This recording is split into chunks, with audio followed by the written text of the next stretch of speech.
Hey, what's good, guys?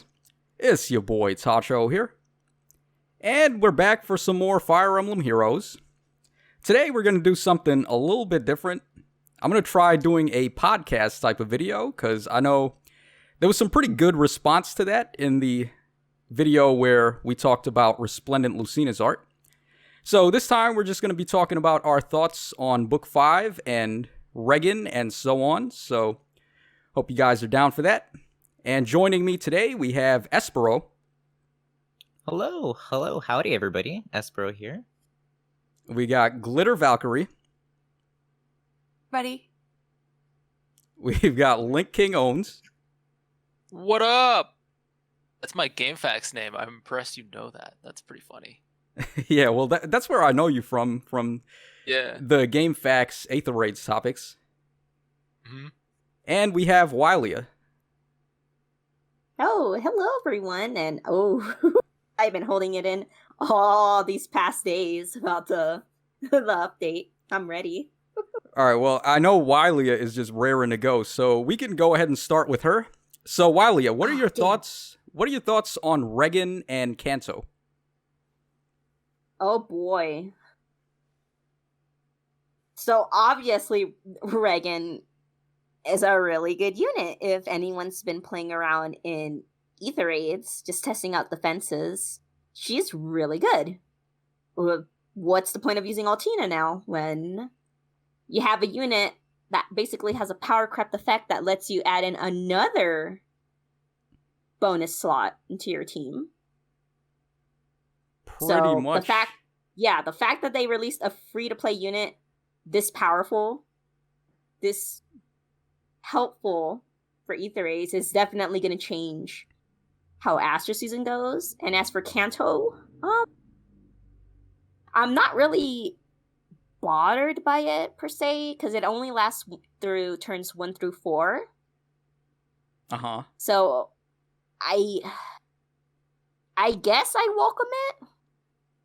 I don't know. I don't really have much thoughts on Canto. I'm just kind of like, okay, it's here. Well, just accept it. All right, LinkKing, you have anything you want to add? I mean, are we talking about Aether Raids in general or just Reginn? Or for right now, we're just talking about Reginn and Canto.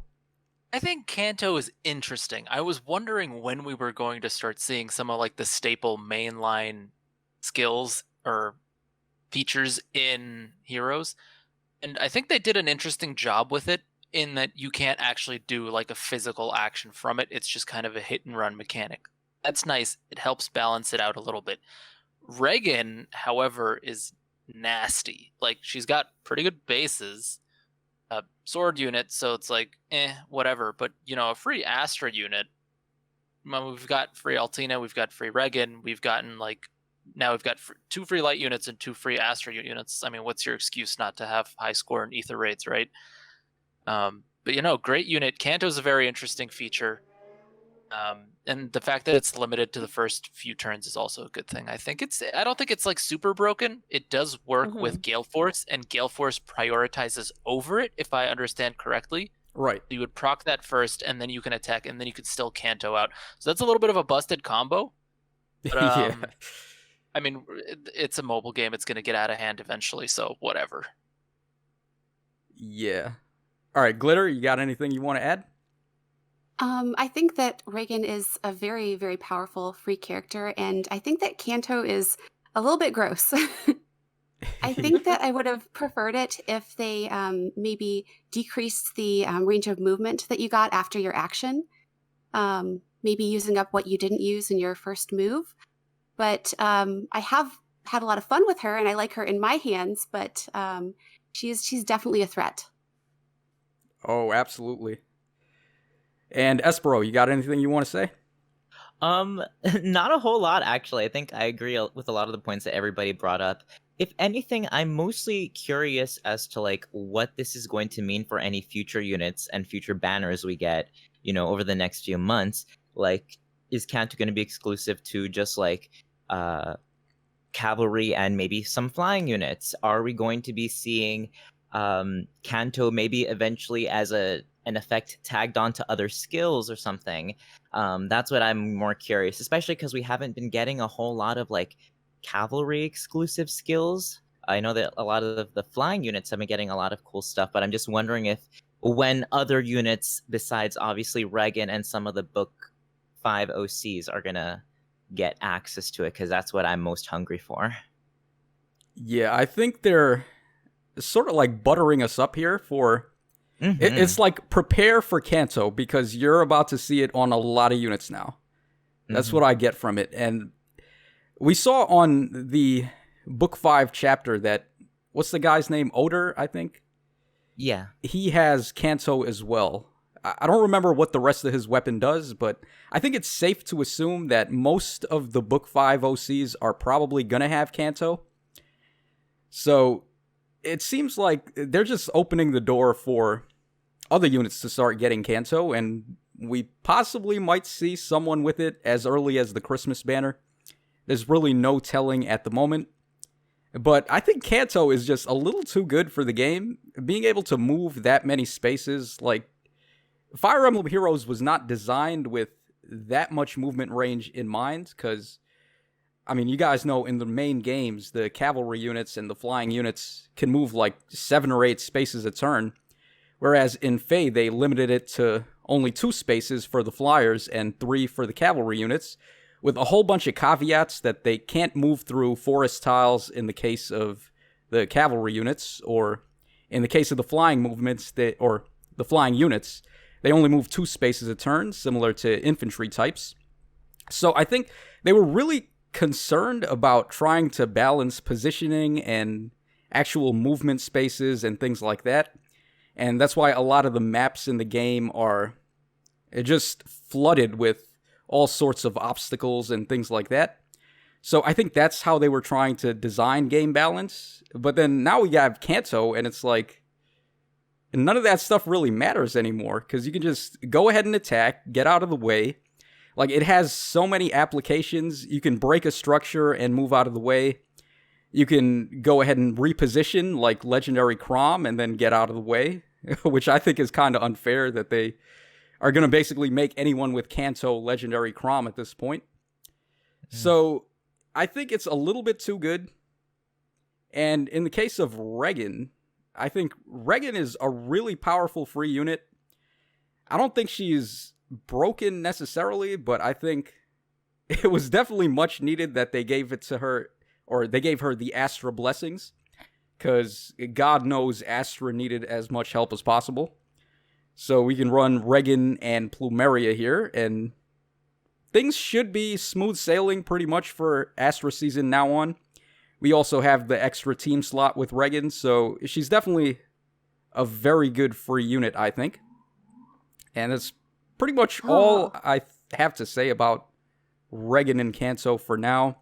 If anyone has any... I have a little interjection, actually. Do Yeah, you go ahead. think that Canto is sort of their way of indirectly buffing Cavs? Because Cavs, as of late, like, ever since the infamous Reinhardt made his big, debut and blew up the entire game, they've been getting, like, they don't get the skills.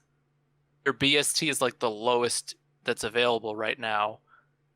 Do you think that this is, like, intelligence systems being like, all right, we're going to throw them a little bone here to compensate for the neglect? I think so, but it all just depends on what other movement types end up getting Canto. Because I do think there's a possibility that flyers may get it too. Ooh. But for now, if Canto is a cavalry only skill, then I guess I could kind of live with it. It just depends on which units actually end up getting it.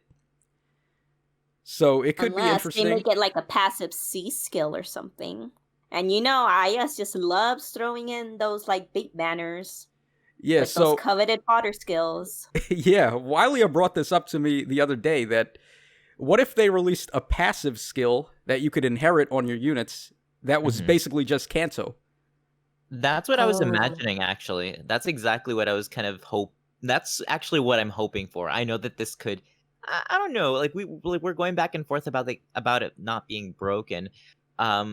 I don't know. As somebody who like has quite a few calves and who's been kind of like waiting for more like juicy calves skills, I definitely would welcome that. I guess it probably would be a C skill, wouldn't it? Since that's where a lot of the other movement skills have been going. I can see it available only to melee cabs, same house as Dive Bomb only works for Yeah. melee flyers. I can see it being only for melee cabs because you don't want to see a Canto Reinhardt in your Aether Raids map. Or a Canto Legendary Leaf. Or the Canto Legendary Leaf. Yeah, so he can Gale Force and Canto. That would be nuts. Oh, disgusting. Yeah, but I think it is possible we could get a passive skill for Canto. Like, they tend to love giving movement skills for the C-slot passive. Yeah. Like we saw on... I mean, there's Odd Tempest. Right. I was about to bring that up. So, yeah, it seems likely. I'm not sure if they want to build Canto into weapons or actually make it a passive skill. But just going back to what LinkKing said, I do think Canto could be a good thing to add to buff the cavalry units if they keep it cav-locked. But if they want to like just mimic the regular games, then flying units could possibly end up getting Canto as well. I could see that too, because flying units are also kind of neglected as well in the skill department. Like they can't get lulls either, right? Yeah, but I don't know if I would say they're neglected, because this year has basically been like the year of the flyers. Yeah, with all the rain skills and now dive bomb, guard bearing. Yeah, I guess that's true. Yeah, they've been getting a little bit more love, but historically they were fairly neglected for a long time. Absolutely. Yeah. Okay, so does anybody have any final comments on Canto and Reginn? We're doomed. I mean, more than anything, like, well, I just want to add that, like, I was so shocked at how good a unit she was as a free unit that while I am impressed, I'm also terrified, because if this is what they're giving us for free, just imagine how crazy the units that they're going to bait us with on the upcoming Mythic banners will be. Yeah, it's a very scary thought. What about for defense? The extra slot for defense. I wonder, like, how is that going to play in? And I guess 5 versus 7? Yeah, well... Oh my gosh.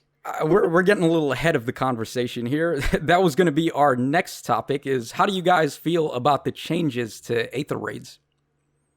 And I guess we'll start things off with Espero this time.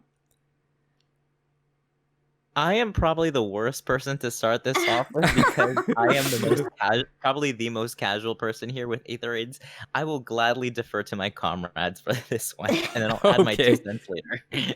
All right, but it is nice to get a opinion from all sorts of player skill levels, you know? That is fair. I will add that for me, as somebody that typically just likes to play Arena and Aether Raids for the sole purpose of using the units that I build, I literally, like, as far as Mythics go, Air and Peony, they are my best friends. They are there to cheer my Ross on, and that is about it. So for me, it doesn't make a whole lot of difference, because as a very casual player, it does not matter to me whether I lose, whether, I have loss, or, I perpetually in like tier 16 or 17. So that's just where I live. So yeah, for me, it doesn't mean much, but I know that for some people who do take it more seriously, I'm sure it means a lot. Okay, so I know Wylia is just raring to go. So why don't we have Wylia up next? Oh boy. Okay, so like on Monday, after I let the whole thing sink in and I started playing Aether Raids, and I was noticeably very pissed off about the changes, because I just opened up the game and saw that straight up minus 100 defense loss. Yeah, I saw that. Was like, I saw your video on that, and it was like pure unbridled rage. I know. So I look at it and I was kind of like, oh my god, IS is just punishing me because I don't want to buy into their stupid defense mythics nonsense thing. I can't run a theme team and blah, blah, blah. And then like I took like a day off, and then now I'm kind of like, oh, who cares? I mean, I already said I didn't care for Aether Raids, so like since I say that I don't care, why should I care about minus 100? I mean, I'm just gonna end up probably like tier 24 now, or like maybe even tier 25 if I'm lucky. Yeah, I'm not gonna win because IS is gonna release sooner or later the light mythic that adds another bonus slot, and like it's pretty easy to diffuse teams if you have like 6 units. So yeah, this just made Aether Raids, like how they mentioned, it made it easier for people to climb up higher due to how the changes to scoring, as in you just need to have a bonus. What is that? Bonus offense mythic to get the bonus, like a 20-point bonus. Also, if you have the bonus unit, or rather the bonus mythic, and you happen to lose a unit during the fight, it counts as though you didn't lose any units. Mm-hmm. So yeah, they're definitely making it a whole lot easier to score higher. But they're also punishing you for not owning defense mythics, and like I think even before this update, you can get by with not having any defense mythics. Like just put an infantry pulse team, just put the Dragon Fang Lysithea, the Lunar Flash Olm, the instant Luna Thracier ready, and you didn't or no, that's a defense mythic, sorry. Just put like the Seliph in there, and then bam, you have your infantry pulse team with your rally shenanigans. And like you don't need to run defense mythics, but now with this change, it's like IS wants to like do their shameless little cash grab and like have people summon for defense mythics as they come out and be like, oh, we're too poor, give us money. You're gonna score better with these. Yep. Yeah, I agree. So, Glitter, you have anything you want to add? I'm kind of in the same boat as Espero. I'm pretty casual. So I kind of like live in tier 21. I'm just going to continue to use my theme teams, and I'll take the losses. Yeah. So I don't have that much else to add. Oh, what are your thoughts on like the extra team slot? It'll be nice if I have it, but I'll probably only pull for those mythics if I like them or have some kind of connection to them. So if it's one that they give me for free or I'm able to do it, it'll be nice, but I'm probably not going to go out of my way to get those characters unless I really like them. Okay, that's fair. All right, so now me and LinkKing are probably the most competitive AR players, I want to say, but LinkKing stopped taking it seriously after a certain point. He was probably better than me. I mean, I put down the entire game for 6 months. Like, I uninstalled it, so that's when I kind of just stopped taking AR seriously. But I guess I'm now the retired, grumpy, old AR player from back in the day. And to me, like, if I was still competitively playing AR and I saw this, I would be done, like, completely. Because it takes down or takes away any semblance of strategy from the mode, be it on offense or on defense. Like, as soon as I saw this, I'm like, great. I can play my offense mythic for that week. That's a bonus. I can add in my extra unit slot that I don't get punished for.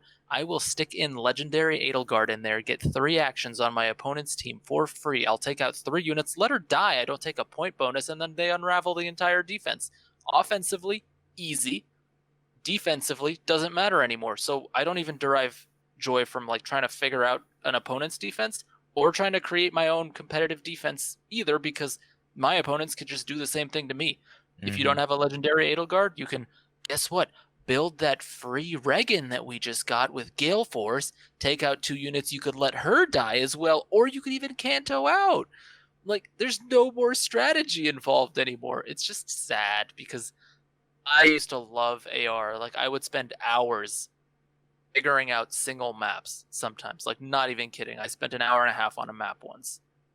Yeah, like... And it was so satisfying figuring that out. And just to see it all get thrown out the door, it's kind of sad. Yeah, I know the feel. Just spending time figuring out what you were going to do, how you were going to approach a map, what the best strategy was, like which team you wanted to go for. I don't really think any of that is going to be a concern now. Like you said, you just can play suicide tactics with one unit that can possibly get multiple KOs in a turn, like legendary Edelgard if it happens to be fire season, or maybe Reginn if it's Astra season. So you're not being punished anymore for doing like a... how do I describe this?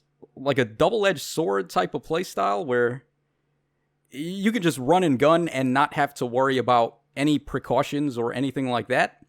So I think that's definitely not good for the game or the mode either. I remember when the mode first came out and Aether Raids was the fresh new thing and we didn't have to worry about bonus units or mythics really. It was the most fun mode in the game, I thought. Because it was the only mode where we could customize our own teams and basically build our own castle and set up whichever units we wanted. It was so much fun at the start. But like now, looking at how things have changed, it's getting pretty gross. Like the power creep is on absolute max right now with all the things that they've been doing here. And I think offense is going to be a complete joke from now on. And as far as defense goes, it's like, how do you defend against Reginn or units that have Canto or legendary Edelgard who can just come in and sweep 3 units and then die and it doesn't matter to the foes? Like, what do you do about that? Is there any way to successfully defend against that? I don't know. This was such a shameless cash grab. Oh my god. Like, I'm sitting here like, they really acted like, just give us your money. Here. Oh, you guys complain about Aether Raids being too hard? Here. If you possibly pay up, you can have a free slot. And with that, you can add in your T-posing Bride Micaiah and just T-pose on the whole team and win. And if you want, you can let that unit die and it'll be like nothing. It's like Phoenix mode for AR. Yeah, pretty much. That's a good way to put it. Phoenix mode. Because, like, traditionally, Fire Emblem was known for the permadeath feature. Like, that was the big thing about it. You lose a unit and you had to either restart the map or just accept the loss. And I don't like the idea that AR is letting us lose a unit now, because all the other modes, if you lose a unit, like playing a Grand Hero battle or a Mythic battle or whatever, if you lose a unit in any of the other modes, you're penalized for it. But now in AR, you're not. And I really don't think that's a good way to go about it.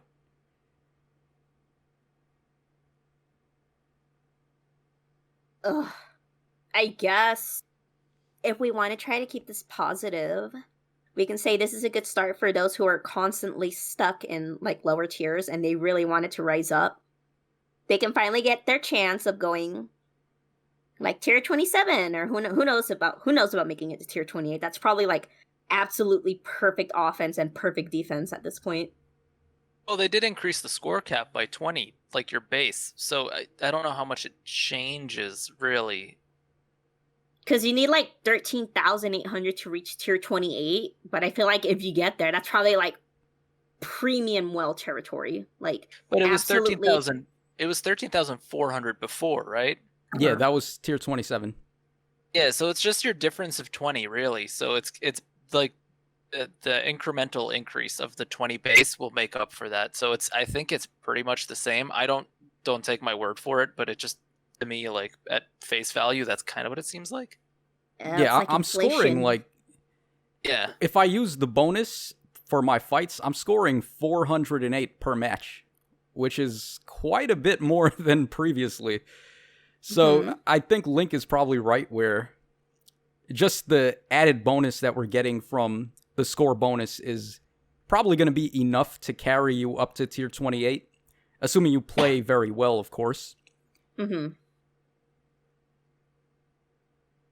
So yeah, I don't know.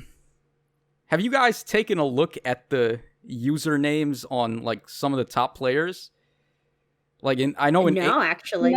In Aether Raids, have they changed? Yeah. All right. So if you play Aether Raids or Arena Assaults, typically it's Arena Assaults right now. If you go in there and you check the top players list and read what their names are, it's all like, screw this AR change. Like, these AR changes suck. Really? And, yeah. I'll take a look at that right now. I have to look. Yeah, I'm getting on it right now. I saw it this morning because I finished my Arena Assaults run and then I ended up scoring top 50. So I was like, oh, let me just take a look at some of the crazy plus 10s that these people have got. And while I was doing that, I just noticed at least 10 people had changed their username to screw these AR changes and etc. etc. Finally, some solidarity. I found idiot-proof AR. That's pretty accurate. Oh, there they are. Yeah. Yeah. So the players have voiced their opinions on this.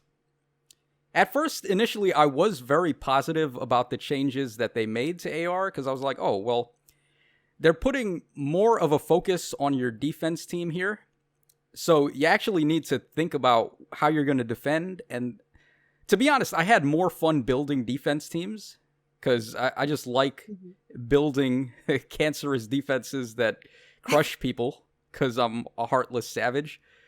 But like on offense, you're gonna have a much easier time on offense. So it's like they're really putting more of a focus on your defense team here. So at first I was like, okay, this might be good. Let's actually see where this goes.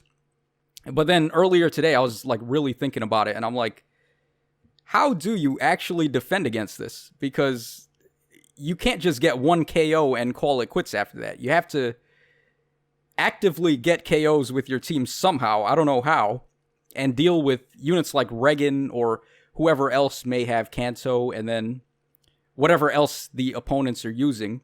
So I think it's just going to be way too difficult now for defense and just way too easy on offense.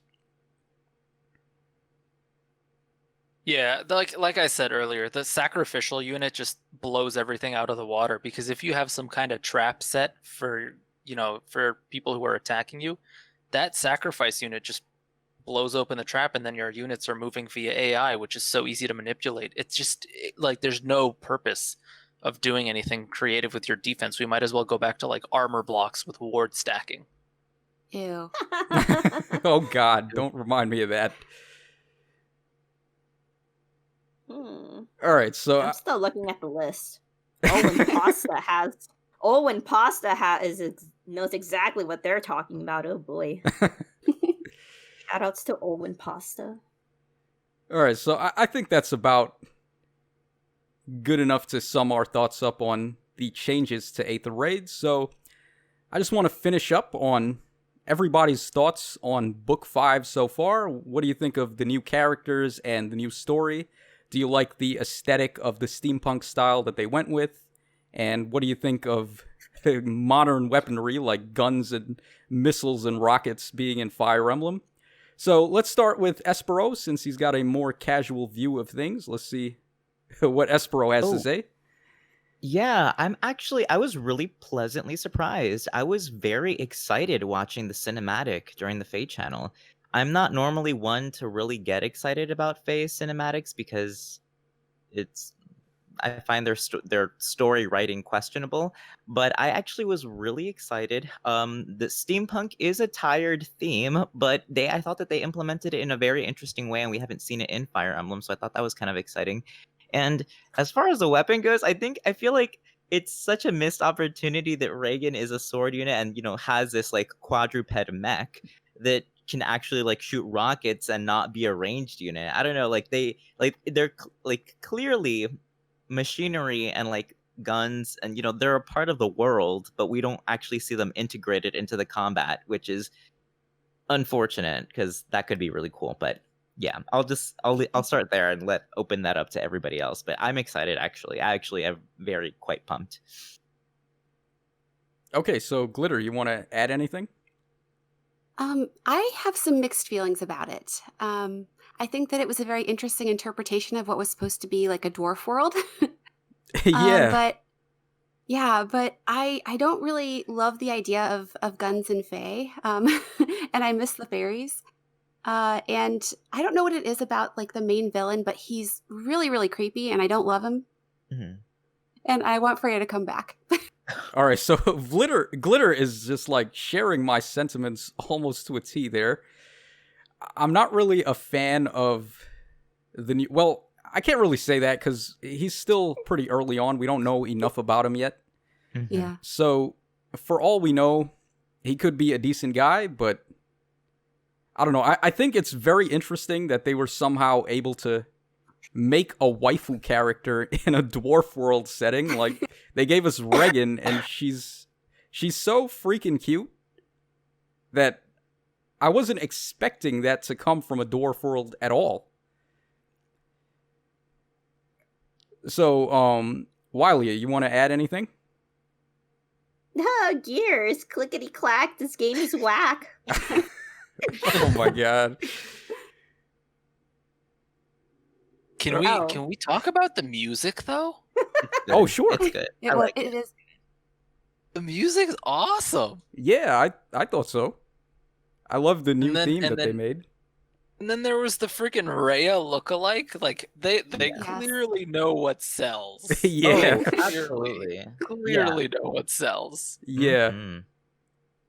And that witch character that everybody's obsessed with, the one that kind of looks like Sharina, but probably isn't Sharina because IS doesn't like Sharina and likes to push her to the side.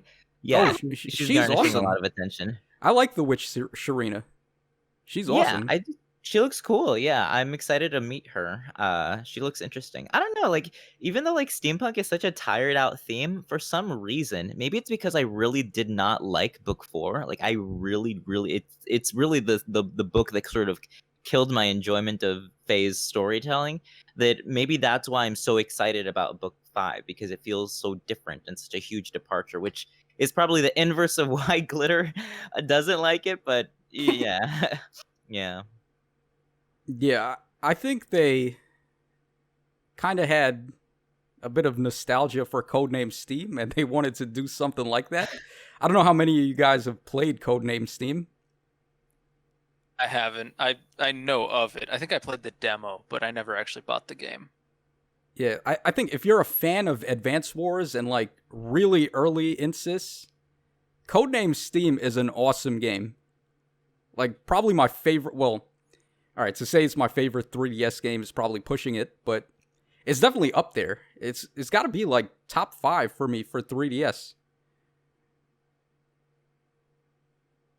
And I guess no one else has played the game, so that's where that conversation ends. Sorry. All right, comment section will back me up on that. Codename Steam is freaking awesome, so if you played Codename Steam, then you and I can be good friends. All right, so any other final thoughts on Book 5 at the moment? Yeah, actually, I want to go back to the whole guns thing. Yeah. If you're gonna put guns in the game, give them their own damn icon, man. Like, Yeah. make them red, Yes. but just give them an icon. They made her Yeah. a sword unit. Come That's what- on, man. That's how I felt, because her combat animation when she uses her special is, like those missiles, those homing missiles, and I was Yeah. like, that is so cool. And then I was like, wait, she's a sword unit? What? Why would? But you what- guys, you can throw a sword, but you can't throw a gun. Oh my God. I guess. I mean, you can. Well, you could. You can throw a sword. But you can't throw a gun. It's not coming back unless you use the Force, though, but you can throw it. Yeah, I don't know. It's kind of weird. I'm like, why would you even bother with the sword if I mean, like, I guess it's good to have a sword, but like, why wouldn't you engage with a ranged weapon if you have that flexibility? I don't know. It's just me nitpicking, but I just caught that. Oh, I'm with you on that one, Espero. Yeah, it's just like those little details that I look for whenever I'm like not studying, but like I look at storytelling through a very analytical point of view. So those are the things that catch my attention. Also, I guess it's safe to say that every character that we've already been introduced to in the cinematic are probably going to be a mythic hero at some point. Probably. Makes sense. I mean, Oh, if we're going by boy. the rate they did for book 4, then yeah. Yeah. I don't know how I feel about that. I feel like we have a lot of really good options within like mainline Fire Emblem. Exactly.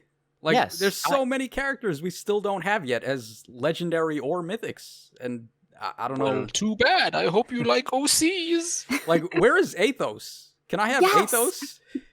And Ashura, where is she? Like, there's just so many, and they're not coming. At And least- like all the Crusaders.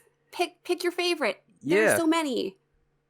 I am still so sad that Nemesis wasn't a mythic hero. Like I Mm. was so convinced that he would qualify as a mythic hero.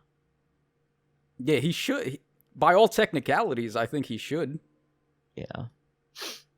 Yeah. See what But you're- happens when you're a guy? You get shafted.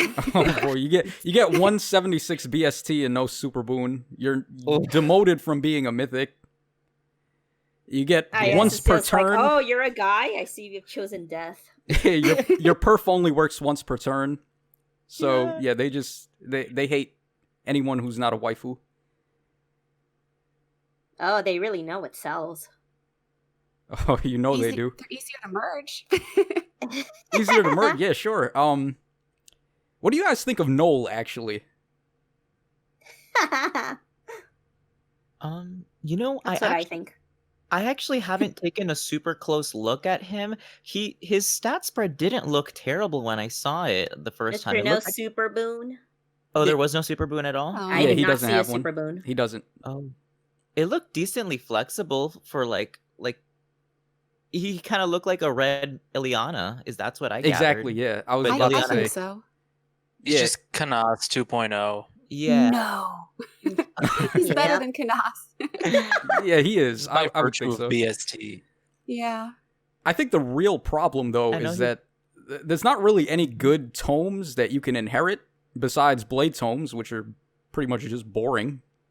Like we need something, because they gave bows and daggers like all these cool and neat effects. Like we have broadleaf fan, we've got spendthrift bow, etc.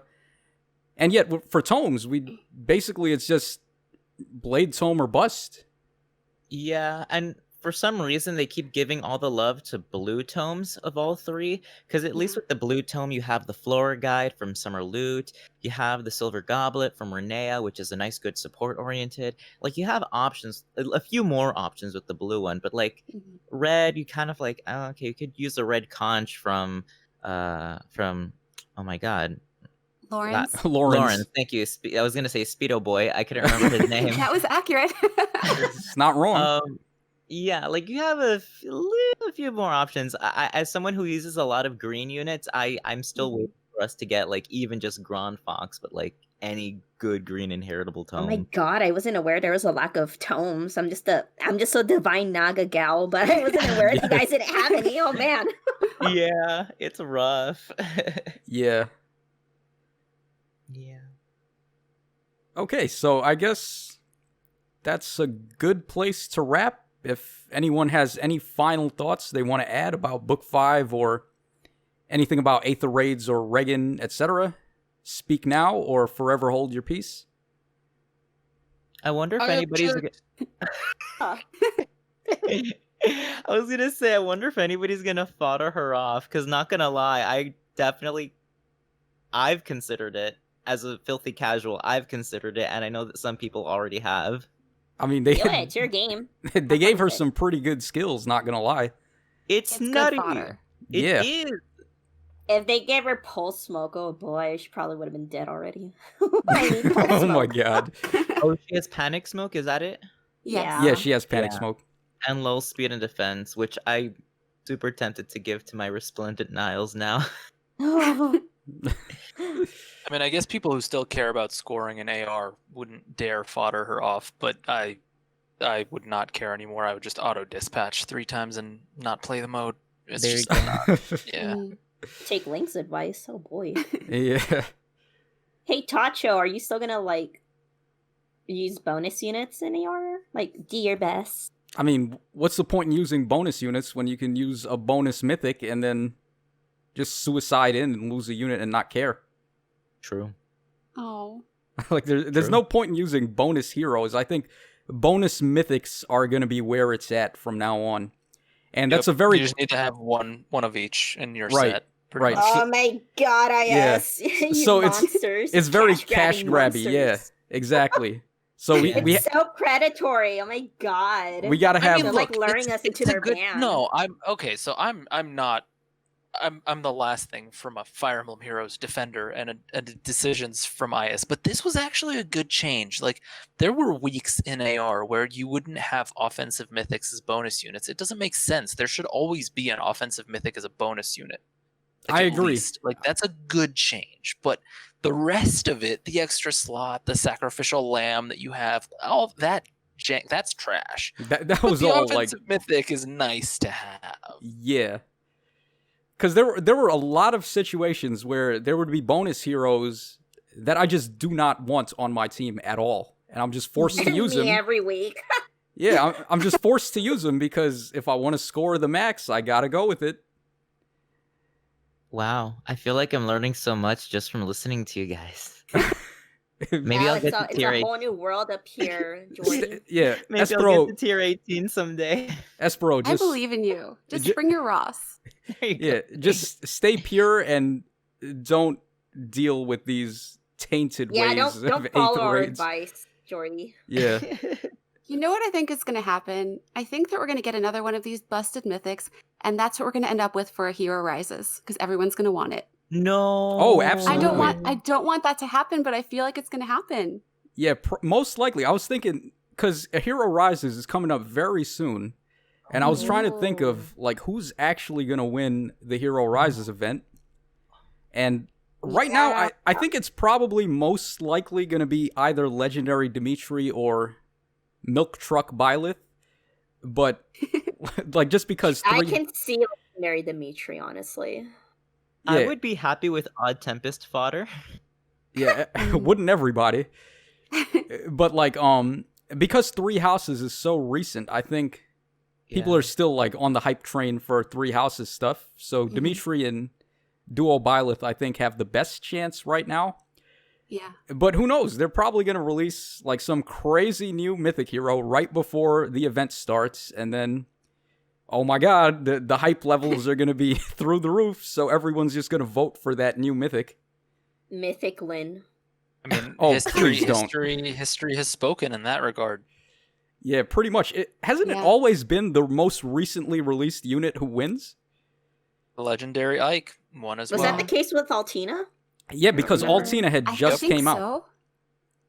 Oh. Did you? What month did Altina come out? I think Like she in was. Eternity. Fall, I think it was in the fall. Altina That's was. what I thought. Late fall maybe, but she was maybe the most recent option that we had for that season. It was because it we was- hadn't it was gotten a just free Naga. Astra Mythic. Right. Yeah, because So, we just had yeah. Naga. Right. It was like no Astra Mythic for like months. Yeah. The Astra drought was so awful at the start. It was so Mhm. bad. I remember rage quitting on video. Oh my god. I really rage quit. Okay, so I guess that's as good a place as any to wrap. So just one final thing I want to say is thank you to all of my guest commentators for hopping in with me and talking about all of these new things. So definitely check them out. I'm going to leave a link to all of their YouTube channels in the description of this video. So that's pretty much it for today's podcast. Also, let me know in the comments section if you guys enjoyed the podcast and if you'd like to see more videos like this, because it's always a blast to sit down with these guys and record these long discussions. So that's it for today. And this is your boy Tacho signing out. So take care, fellas. And we'll see you all again real soon. Bye. Bye-bye.